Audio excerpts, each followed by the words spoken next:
Life Her Podcast. Hey, you. Her is me, her is you. Her is us, her is she, her is we. United we stand, baby, that hurt for keeps. I'm coming and I demand my space, I know it's free. I owe myself the world, they tried to count me out. I've been down some dark roads, they tried to pound me out. From cloudy to sunny, ain't think that I would make it out. I needed positive emotions to fill me out. Hey ladies, this is your host Yvette Lloyd at Life Her Podcast. We have LaKesh Hayes here with us today. Hey, Kesh. Hey, everybody. How you doing today? Today's a good day. Thanks for asking. Has it been real busy? It's been a busy weekend that led into a busy week, and it's gonna be a busy rest of the week. You know, it's so crazy. It's only Tuesday. I know. That's what I was thinking. Like, oh, I can't wait till next week already. I know. I was thinking, like, dang. Woke up. I was thinking it was Thursday. Oh. Off top. I'm like, man, why it ain't Thursday yet? I don't know. I was just over it. Yeah. It's been a long, like, emotional week. You know, just the stuff that I'm doing some emotional work at a women's retreat, and then we work with infant mortality, and we had one of our babies passed away on Saturday, so that was emotional. And then just all the news about celebrities passing, and it's really, really sad.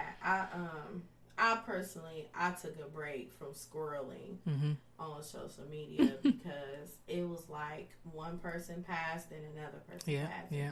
It was like from Saturday all the way until today.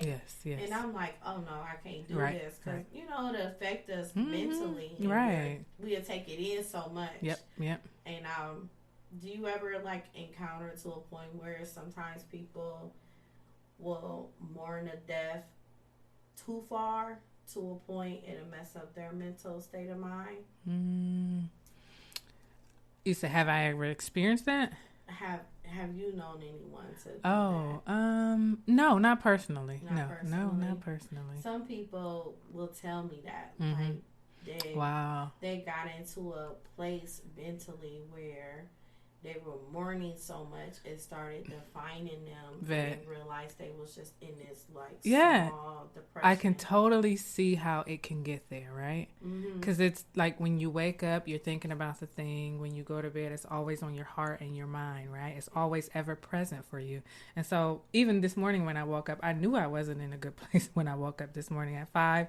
I'm laying in the bed and I'm just thinking about family and friends that are going through, and I felt the heaviness on me, right? So I can understand how people can get there, right? Yeah. And so when I recognize it for me, it's like, okay, Keith, I want you to feel the pain, experience the pain, but I want you to just not stay there. Like you can't stay there. So do what you do, right? Yes. I don't like working out, but this morning it was good. It got me where a little prayer, a little workout. I was good at that. I was like, okay, first time I was appreciative of working out. Oh my God. It's a struggle for me to get up. I just need to just go for it. I think it's like it'd be my, what's so crazy? I will be so consistent working out, and then something always pop up in my life that just stress me out, and I don't work out no more. Yes. Listen, I'm right here with you. I am right here with you. I had a conversation yesterday with my friend. I said, I don't know how people do it. How they have these lives and they work out. How they do that? Yes. I don't understand. But yeah, I totally get it. And I've been there on that roller coaster yo-yo. I did good. Like last year I ain't look like this. But look at me this year. Here I go, right? Girl, you better work. I'm going to just be following behind you. Hopefully I ain't got no snacks in my hand. Because I am trying. I went to a phase now.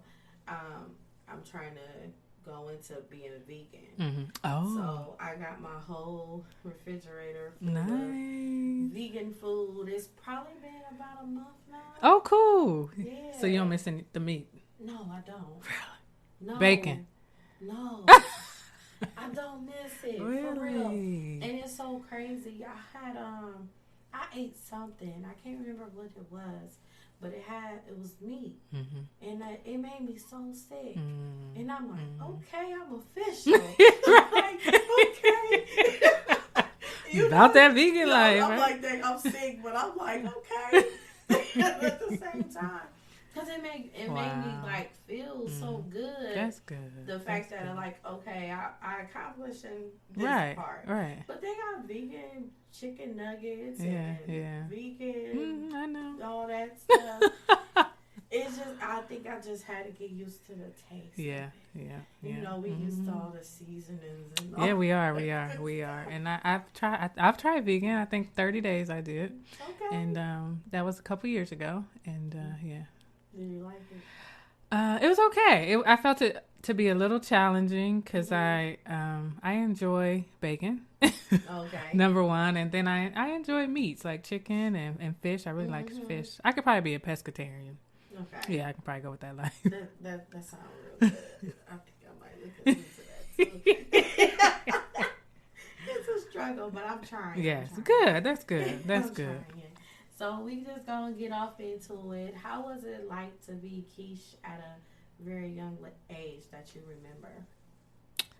Wow, that's a heavy question, and I guess I've never really thought about it. But as Keisha as a young child, she grew up in foster care. Honestly, yeah. I grew up in foster care. I have a version of my story what I thought it was, and then sitting down talking to my mom, I really found out what my story really was, right? Oh, yeah. And so I thought that I was in foster care because my mom was addicted to drugs, right? Mm-hmm.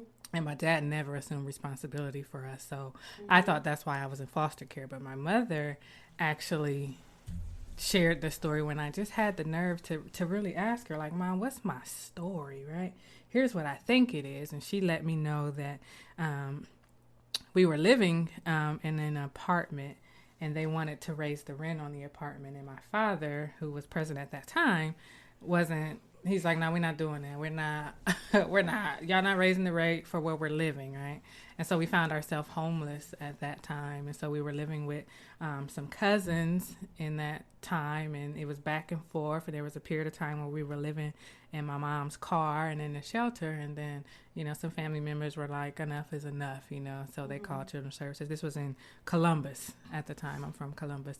And called Children's Services. And so we were in and out of Children's Services for years, middle school up until I think high school, and then so it's back and forth between my grandmother raising us, and when her illness got really sick, then we would go back to foster care, and then she would get us back, and so it was back and forth until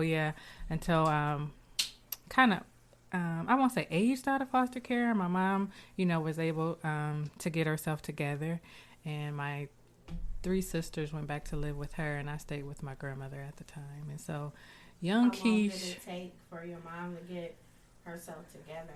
I don't remember the years it took. It was more than 5 years that we were back and forth, and we haven't had the conversation about the things that she was dealing with during that time that kept her from being a mother to us, because my mom has 6 children, 4 girls and 2 boys. And so I don't know what those things were that she was dealing with at the time, but I know that I know she has a story, and I know that's what kept her from being a mother to us. Wow. Yeah. So was you going through the foster care process, going from your grandmother's house and all back and forth, did you find it affecting you in your personal life as far as your growth? Yes, it always. So when we grow up and without the relationships of our parents, our mother and our father, because that's our first introduction to relationships, right? Yes. And when we grow up with that relationship broken, then it affects any other relationship that comes after it, right? So I was telling you before we start recording how I was a people pleaser, right? Yes. Because growing up without my mom and my father's attention, I wanted the attention of anybody. I want everybody to like me, and to everyone to get along, and want me to be in their lives, right? So certainly it affected me then, and it's still something that I deal with and struggle with today, knowing where it comes from, and just accepting it for what it is, and dealing with it. Wow. Yeah. So how are you working on that, on being a people pleaser? What are things that you're doing to avoid that process of you growing out of it. So I probably need to sit on somebody's couch, but I'm just kidding. But to be very honest, I think it's always healthy, right? Yeah. And so this is how I've kind of come to grasp with that whole idea of being a people pleaser, is that I recognized it, and I recognized it for what it was, right? And then I decided that I guess through life's trial and errors and people exposing you and pouring into you, different things about who you are and who you should not be, just sheds lights on it for you. And so what I really do is try to process that thing. Like, okay, Keish, what happened in this relationship or with this thing? What happened here, right? And then looking at what was your role in it, even if it was 1%, you had a role in it, right? And then being okay with, actually owning your role, and then being okay with whatever happens with the relationship after that, knowing that maybe I did something, maybe I didn't, and if this relationship ends or, this person doesn't want me around, being okay with it. So I struggle with it. It's something I struggle with like all the time. Like, I want to fix the broken relationship right away, and it's like sometimes that relationship may need some time. Maybe that relationship needs to end, right, Keish? But you got to be okay with it, right? Yes. Yeah. So I try to process it more than anything. Try to process it. I think one of the first steps is noticing it. I think a lot of people, we don't notice our flaws and everything because we don't take time out for ourselves. That's a good point. But I think once we take time out for ourselves and analyze the things of the good and bad traits that we have, it's like, okay, what I need to fix and what I need to work on to make me better. Right. And I think sometimes people get the perception that it's supposed to happen overnight. Right, yeah. And no, we're not supposed to get better overnight. Nothing happens overnight, right? No, absolutely not. If you get yourself together overnight, something ain't right. Right. Or we could question whether you are together, right? Yeah, you feel like, wait a minute.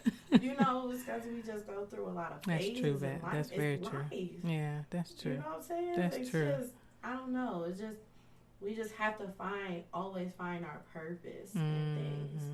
Do you find yourself doing that in relationships? So I don't have a whole lot of. So what we talking about, like girlfriend relationships? Girlfriend relationships and male relationships. Yes. Well, let me speak about girlfriend relationships first. So I've had, I had a good circle of friends, right?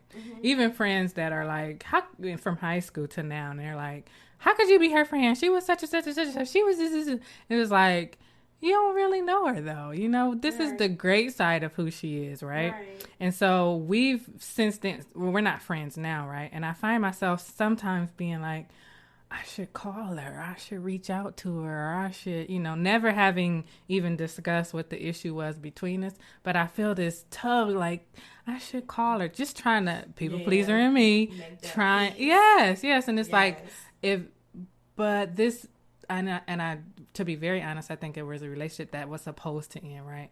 But I try to find myself like, maybe I should call her, reach out to her, or another friend who we again in high school we were great friends, and then I called her and there was nothing. I'm like, well, what happened? Right. What happened? And so I'm talking to one of our mutual friends on the phone, and she's like, no, Keish, you did. You said. She said, but I don't understand why she's mad at you. She should really be mad at me. And I'm like, okay, so maybe that's another relationship that just needed to end. And I'm still trying to find ways to be okay with it. In certain situations, when one person of a crew, when they fall out with one person, it makes us uncomfortable to be friends with everyone still, because you still associate yourself with them.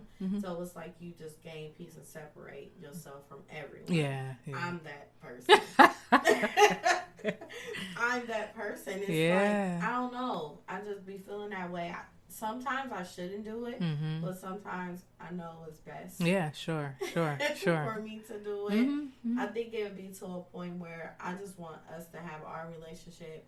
My business is mine, your business is yours, even though you're around these people. Those boundaries, it just, you have to have a good understanding of boundaries. Yeah. None of us are friends with them, the friend that's not friends of, So it's just like, we, the relationship, we kind of outgrew the relationship. That's a thing, that's real. Yeah. I think it's just everybody is just seasonal. I used to feel like real down. Like, dang, I'm not friends with them no more, and I miss this and miss that. But then at the same time, that was a sign for them to just be there for that season.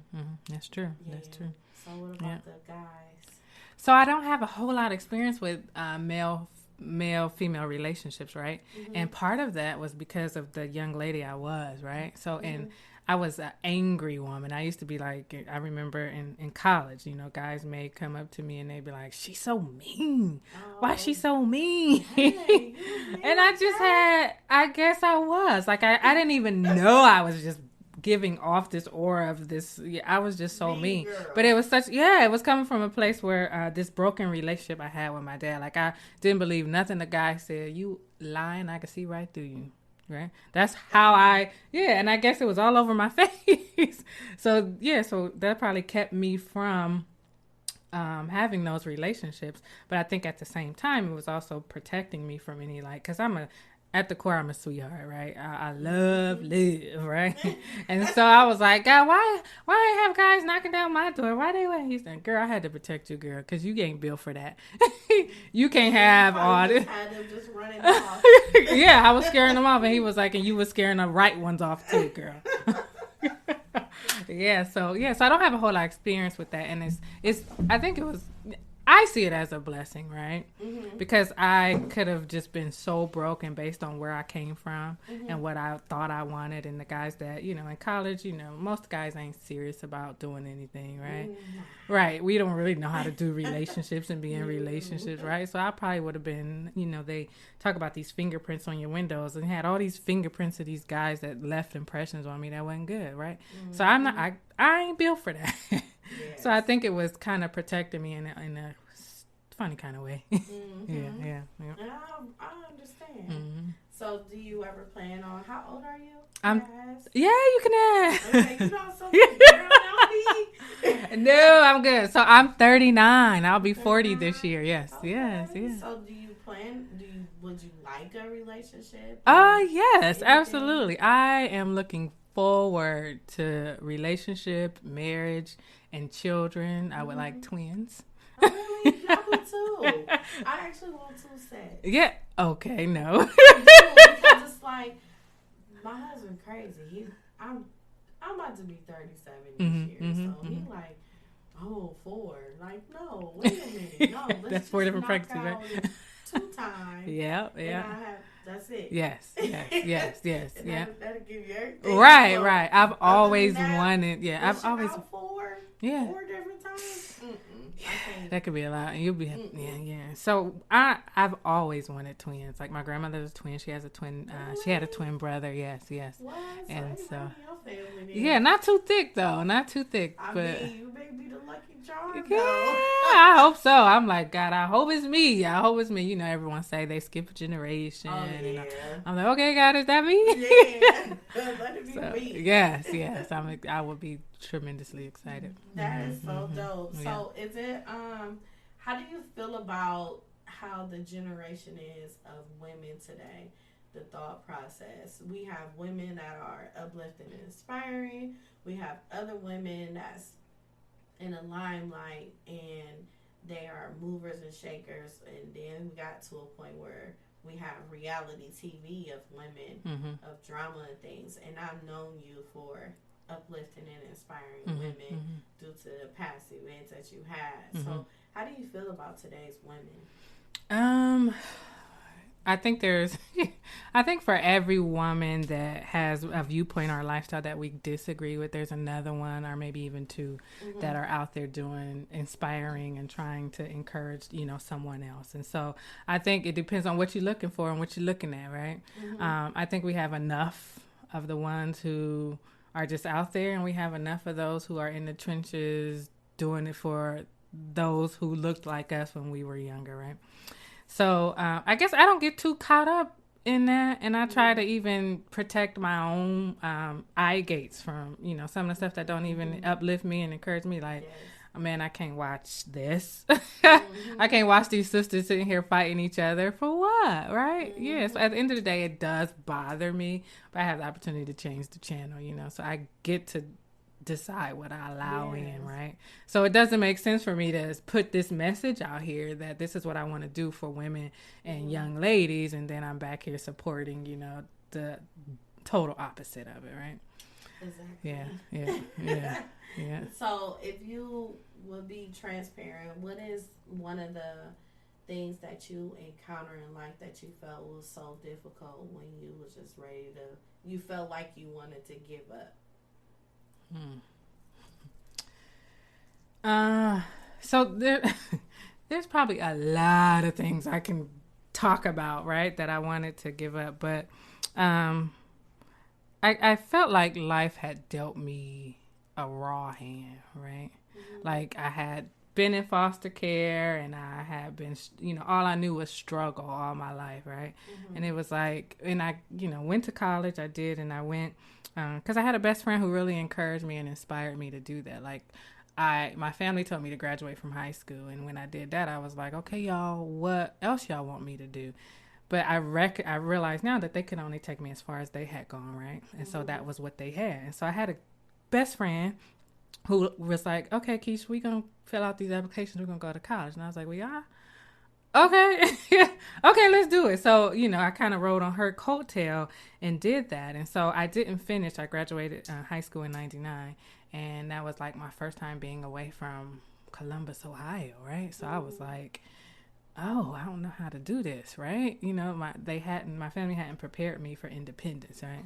So so that's a whole nother story in itself. But I went to college and, you know, I got into a car note and an apartment. And so college was like on the back burner, like, oh, I got these bills now. I got to, right, I got to take care of these bills. So I can't go to school no more. So, and as I got farther away from school and I started working, right, to pay these bills, but I still was like, man, this ain't it for me. This ain't it. And so as life would have it, you know, up and down, feeling like I'm struggling, doing this, making moves. I moved out of state, end up coming back. And I still felt like at the end of the day, I wasn't winning. And it's like, I at that time, I had to make a decision. Like, you're going to continue in this cycle, this like what are those rats get in that cycle there? You're going to continue on that cycle and you know what the outcome is, right? Because you can see it in front of you. Or you're going to decide you're going to do something different, right? If you're tired of feeling like you losing in life, then you're going to have to do something about it, right? Because opportunities are not given to us.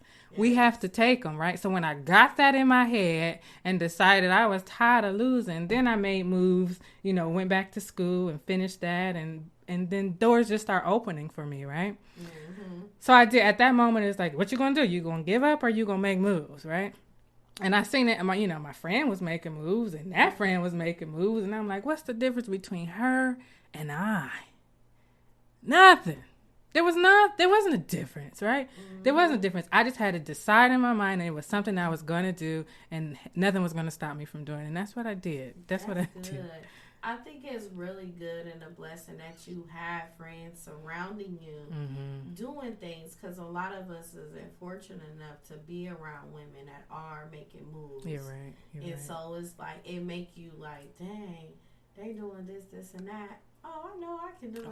We friends. Right. Like, why not? Right. But you know, your friend already encouraged you to, but it's like it was really on your time and when you were ready and when you were tired. Right. Right. Yes. Some of us, we have to get tired of certain things. Like, okay, I'm fed up with this. I need to make another move. You're so right, man. I need to have another direction. You're so right. Because this ain't working. You're so right, man. You're so right. Yeah, so I figured you must have got to that point. Oh, got tired. They say you will never change unless the pain of staying the same is worse than the pain of change, right? Oh, yes. Yeah. I like that. Yeah. That's a Les Brown one. Yeah, I stole that from Les Brown, y'all. Okay. I like that. Yeah. So what college did you end up attending? So I went to Kent State University. Go Flashes. Okay. Yeah. I just graduated from in 2018. Oh, in 2018, yes, I graduated from Kent State. Went back, finished. It was, and I had spent up all my tuition, so I had to pay out my pocket. So I really had to get serious about it, like, right? Oh, yeah. Well, you paying for. That's yes, it is. It's a whole new ball game. Oh, like, yeah, man, we passing all these classes with A's. No, I can't come out tonight. Right. Oh, I got yes. some studying to do. That's what it was. That's what it was. Good. That's so what it had to be. Graduating. I did integrated studies, nonprofit management. Oh, yes, nice. yeah. So I wanted to. I had worked at a nonprofit for 10 years. So I originally started out in nursing, right? Really, I did and then too. those science classes got me good. I think it really. I got to my clinicals. Awesome! Yeah, I didn't get that far. Girl, I couldn't do it. Those science classes took me out, right? Science was a foreign language to me, but you're talking about introduction to chemistry kind of kicked my tail. So, it only goes up from there, Yeah. So I was like, okay, well, this ain't going to work for us. So maybe, and then they told me they couldn't guarantee I was going to be on the neonatal floor because I love babies. And I was like, well, this ain't going to work. So maybe I'll just run the hospital, right? Mm-hmm. So I thought I switched my major then to like administrative assistant or something along that line. And then again, I end up taking time off, and then I decided I had start working for that teen pregnancy shelter. I had been there for 10 years. I had some experience in nonprofit, and I was like, well, I have, over 10 years experience in nonprofit. It might make sense to go back and get a degree or something in nonprofit, right? Mm-hmm. And I was like, and then I could just run a nonprofit. And so as God would have it and how he set it up, I graduated in 2018 in August, and then I started as a assistant executive director in September, and then executive director in January of 2019. So, yeah, God is good. Yeah. So it was all part of the plan, right? If I had just decided that I would just put some work and some effort into it, then the doors would just open. But it gotta be something you love to do. It was like when I first went. And I was like, oh, yeah, I'm going to be a nurse, an RN, and all this. And my aunt was one, and my grandmother worked in the medical field also. And I'm like, okay, I can do this. Girl, I think it ain't hit me until I did my clinicals. It was like I had the book work together, but physically doing IVs and all that, checking blood pressure and all that, I said, oh, no. This is not my thing. I will have somebody die. Yes, that probably would have been where I turned too. Yeah, I said I can't have nobody's life in my hands. Yes, like that. yes. I could watch a baby be born all day long, but when I see blood, I was like, oh no. So when they said you can't be on the neonatal floor, we can't guarantee. I said, well, this is where I exit, right? I gotta go then, because that's all I want to do is babies. Yes, it make you. I changed my major more than much. I just kept going. Yeah. Until I end up with kids. Yeah, and that's just where everything went. Yeah. It's a passion. And it's nothing like majoring in something that you already knowledgeable about. That's true. And you would get through school like that. Yes, yeah. Like, it'd be nothing. You're right. You're right. Like, dang, this easy. Yep, you're right. You're right. Yeah, so you're it's right. just us finding that direction. Yep. So that's good. You found it. Oh, God, yeah. I love, like I was telling one of my friends that this is like the perfect marriage for me, working for nonprofit Project Ujima, and I get to be around babies, right? Love babies. Get to be around babies because we work in infant mortality, and then it's also I get to, for the board, we have board meetings, so I get to try new recipes, right? So I like cooking, so that works for me too. And then I get to challenge my leadership, right? So it's a perfect marriage for me. I love it. That's good. It's nothing like doing something that you love to do. That is really good. So what else do you plan on doing? So I don't know. So this year I was sharing with you, I went to a retreat on Saturday. That's why I couldn't come to the launch. I was like, oh, yeah. So it was a good retreat, right? So we did some emotional work, right? And it was kind of heavy for me, but I left there with a great intention, right? So, and my intention was fearless leader, right? Oh. I know, because we in our circle that we do with our pregnant and parenting moms, we share with them their weekday name, their African weekday name. And the idea is that the day that you were born on has everything to do with your contribution to this world, right? So I was born on a Sunday, and that weekday name is Isi, and it says you're a born leader and a guide. And the first time I heard that, I was 19, and I was trying to figure out where I was going in life. And when I found out that, I could read it and I'd be like, this is who I am, right? Maybe it's not something I can fit into right now. Like, it's bigger than me right now, but this is who you were born to be. So now that I know that, it's about just filling those shoes, right? So my intention for 2020 is to be a fearless leader. And so that means developing my leadership skills, right? In every capacity, right? Speaking and just, maybe writing and every facet of it. So that's my focus. That's what's next for me. I got a couple ideas for some other businesses, and we'll see how that goes. But right now, 2020, just staying focused on being a fearless leader. Nice. Which scares me. Why? It just because I don't know what that means, like what all it entails. And it definitely means like stepping out on faith and and just getting uncomfortable, right? And that scares me, right? But I'm committing to it, right? So I'm not gonna let that keep me from trying it or doing it or going for it. I'm not gonna let that stop me, right? So are you gonna do any more events for young girls?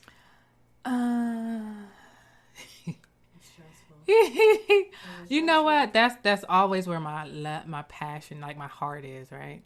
And so when I get to work with them every Wednesday and Thursday, the young moms on Wednesdays and Thursdays.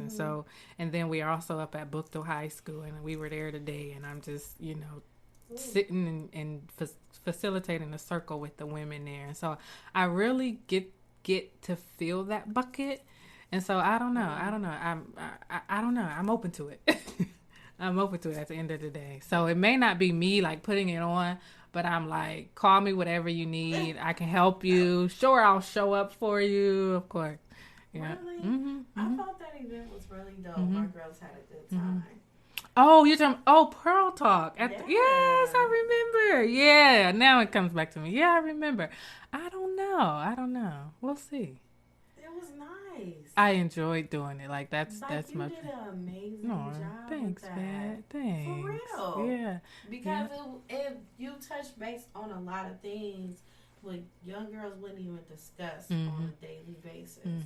It was like you had so many options and hands-on activities to the point they don't do hands-on activities no Thanks, more. man. Thanks for bringing all your girls to that event. I remember it so clearly now. So clearly now. Yeah, Pearl Talk. Yeah, I don't know. We'll see, man. We'll see what comes of. Or we could just tag team or something. Listen, I am for that. I am. You on a S.H.A.D.E board or something. Okay. I'm open to it. I'm open to exploring that. These girls need help. Right. They need help so bad. Some people, I wish people took it a lot more serious on helping our youth because. But listen, it's one of the reasons my friend and I started this organization called S.H.A.D.E.S. And we were we still in? No, I wasn't in college at the time. I think my girlfriend, it was 3 of us. We met in high school. 2 of us met in high school, and we met our other friend at Kent State. And we started this newsletter called S.H.A.D.E.S, Sharing Hopes and Dreams, Expressions of Self is what it stood for. And we just wanted to put this newsletter out there to encourage young ladies and say, your circumstances do not determine who you are, who you desire to be. Right? And we said if we had a one of us in our lives when we were younger, then we would have been our road probably would have looked a little different, right? So we wanted to be the person that we needed, right? So we started that newsletter and did some work with some of the charter schools around Akron and in Cleveland that we did that. And so it was really about pouring into them and giving them what I didn't have. Yeah. And so I remember, I'll tell you, I'll show you the story that I heard from the motivational speaker's name is Andy Enriquez, and he calls it he can tell the story way better than I can because it's his story. But I was very, very moved by it because he said that it's called the sin of the desert. And he talks about he and his wife going to Dubai and how hot it is in Dubai. And he said it's really hot, but there's still people there who are yearning for what you have. He said there's still people there in the desert who need you. And he said, imagine you have this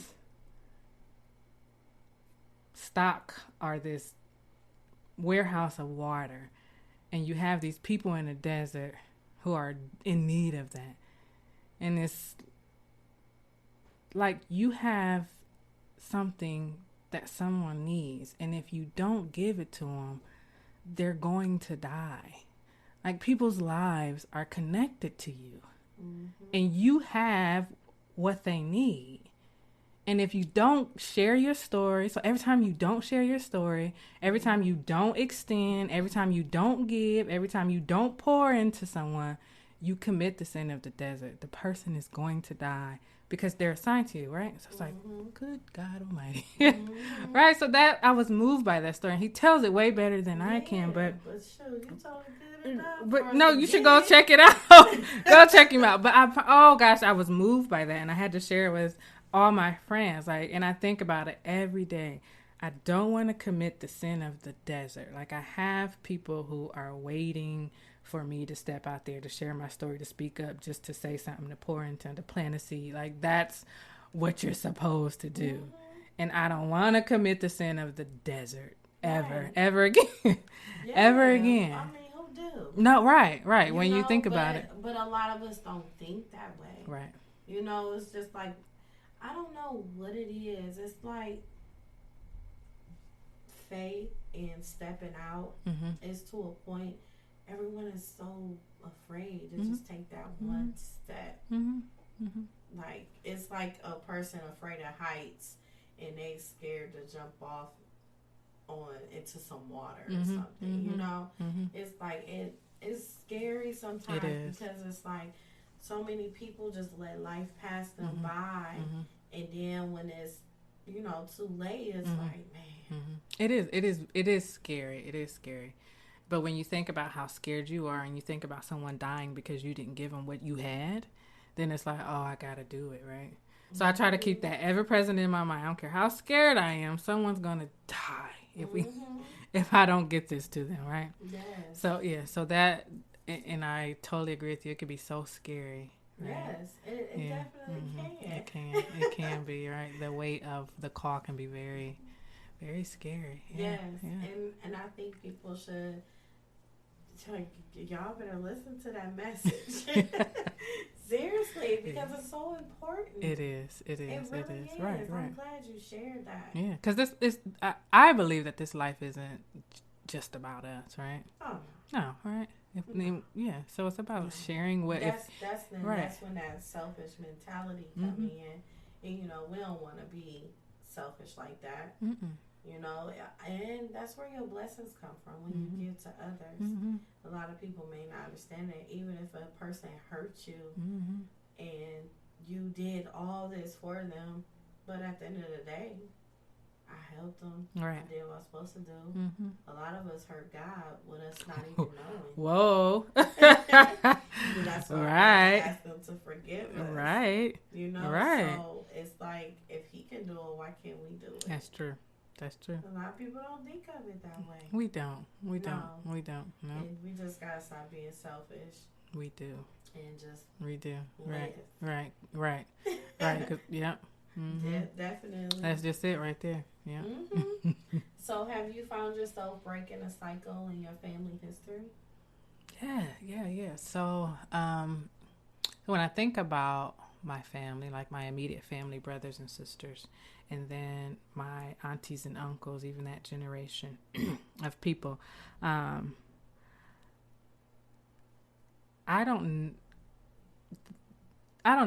think I was the first one to go to college. They tell me that I wasn't. I'm not sure. I haven't seen anything that says otherwise, but okay. Right. So that is neither here nor there, but I think that is. And then when I think about my sisters and my brothers, we all graduated from high school, but the only one to go to college, right? Okay. And I think the difference between my sisters and I, because we all grew up together, we all had the same experience, right? But I think it makes a difference in who you get exposed to. Yeah. like mentorship makes a difference. I say, you know, the writing on the wall, that is my life. You know, if I grew up in poverty 9 times out of 10, that's usually where I end up, unless I encounter something different, unless I encounter someone different, right? So I think that's the difference between, you know, my sisters and I. You know, and I don't even know how it happened that I was exposed to, but I was exposed to, you know, something different than what they were, and that's how I just aspire to do more. And I tell them all the time, I haven't done nothing that you can't do. I haven't. It's a choice. It is a choice. Sometimes it is. I don't understand why people feel upset or feel some kind of way of a path that someone else chose for their life, when we all have the same direction. It's either you're gonna go left, right, straight, or back. You know, so if we're going straight, you should go straight too. Right. There's no problem. Right. It's just the power of your mind. Girl, that's where it begins. Yeah, the power of your mind and your faith, and just keep it. Just know God got you along the way. Yeah. And I think it's just the things of storms. I think storms hold people back a lot and make them give up, and they don't understand that's the devil trying to stop them and show them, like, no, this is where you need to be. Right. You stay here, but you have to defeat him on so many occasions, so many times. Right. So, like, you'll get like, oh, I'm tired of defeating him. But that's what we gotta do. God defeat him too, to protect all of us here. So yeah, God says, I already, you know, his plan is already set for us, right? And he said, you're not waiting on me. You're not waiting for me. I'm waiting on you. I'm waiting on you to get right. I'm waiting on you to believe, because I know who you are. Yeah. I'm just waiting for you to get it. You know your whole direction. Right. You know what you gonna go exactly. through, you gonna cry. Exactly. Right. So if you would just get a hold of that thing, if you would just recognize that thing, girl, the doors are open for you. Yes. Yeah. So definitely. Yeah. So I kind of like, all right, God, I'm gonna take you at your word then, right? I ain't been disappointed. I have not been disappointed. So, in closing, in a few words, what is something that you could tell our listeners is that'll help them heal themselves and keep going in the right path? So I have a story of foster care and my mom not being in my life, and my dad just being mostly absent from my life, right? And even in that, God was even building a story and a testimony for me in that, right? So restored the relationship with my mom, very close to her now. And with my father, he never assumed responsibility for us, but God would have it that my dad would get cancer, and that would bring us closer together. As ironic as it sounds, it did, right? It was in that hospital room that we sang songs, that he apologized for not being in my life, that we would hug and kiss out, and that we would just share stories. It was in that hospital room that all that was restored. And so even on my dad's deathbed, my sisters and I were all around his bed. And, you know, we were able to be right there in the room. And so we knew that he was, you know, declining, and that the final hour was coming, but we didn't know it was coming as soon as it did. And so we had kind of, I was here in Akron, my sisters were in Columbus, and my mom called me and told me what was going on. So I got there as soon as I can. And when I walked up, you know, to him, he was kind of in and out of consciousness. And I let him know that he had fought a good fight, and that, and I also had to make sure he was saved too. But also fought a good fight, and that I was there with him, and all his daughters were there with him. And so we settled and was, you know, cracking jokes on each other at the time, but we took notice of how he was breathing, and he would inhale and exhale, but it would get slower and slower every time. And the last time he inhaled, he never exhaled, right? And so I, ironic as it is, I even pronounced him deceased at the time. And so as strange as that story is, as, sad as it may seem, at that time, I remember God saying, I will restore all the things that the devil thought he took from you, right? And so he that promise was so fulfilled, even at that time. And so I say all that to say that, to that foster young lady, that foster young man, who don't have their parents, like, God is yet building a testimony for you, right? Mm-hmm. So I know what it may seem like, I know what it may look like, but I promise, and your story may not look like my story, but I promise you, he's giving you, and he's going to restore it all. But we just have to wait, and we have to go through the process that it will come full circle. So to that foster child who's struggling, to that foster young lady, that foster young man, I need you to not to feel the disappointment, but I need you to make sure that you go through that experience for however long it's going to take, because whatever time frame that is, however long it's going to take you. But know that, just know in your heart that this was not designed to destroy you. It was not designed to take anything from you. It's on the other side. It's designed to give you a testimony, so that you're going through helps you, but not only you, it helps somebody else, right? Mm-hmm. So I don't have any hard feelings. I was able to forgive my father. I was able to forgive my mother. I have no hard feelings towards either one of them, right? And I am at a place where, they gave me what they could, right? Mm-hmm. And it was just something I had to go through. Not just something I had to go through, but it was something I had to live through so that I can encourage somebody else, right? Yes. So that's my mission. Oh, yeah. Yeah, that's my mission. So. And that's good. I think I'm really, really proud of you. Thank you. You could have been a product of your environment, but you chose not to. And even with the things that you may have gone through, trying to get where you at now, you're still defeating it. Amen. And you are conquering it. And I think it's really of you just giving back to others. So much, and just always continue to be you. Thanks, Pat. Thank you. Yes, there's nothing wrong with you. That's true. That's what I learned. That's what I learned. Yeah. Especially when it comes to pleasing other people. You can still please people, but just don't please them when they don't appreciate it. True.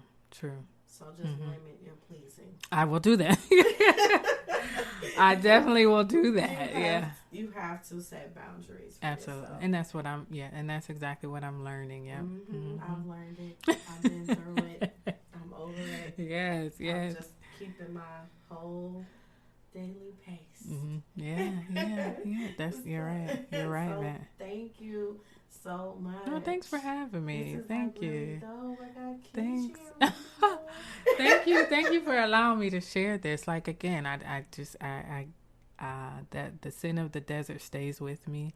I don't want anybody not to live because I didn't share. Yes.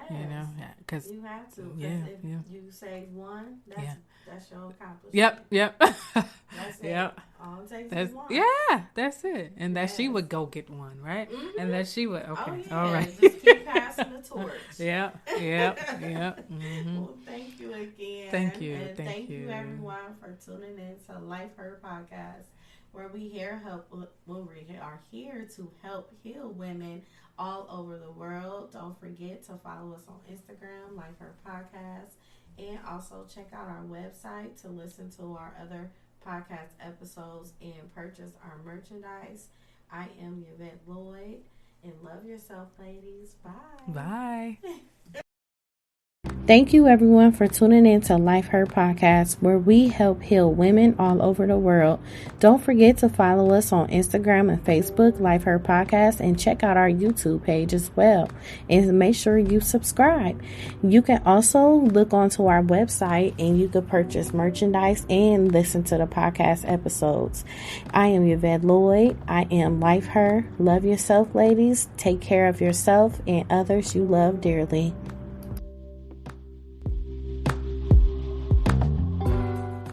Stay tuned for the next session. Don't make it be your last.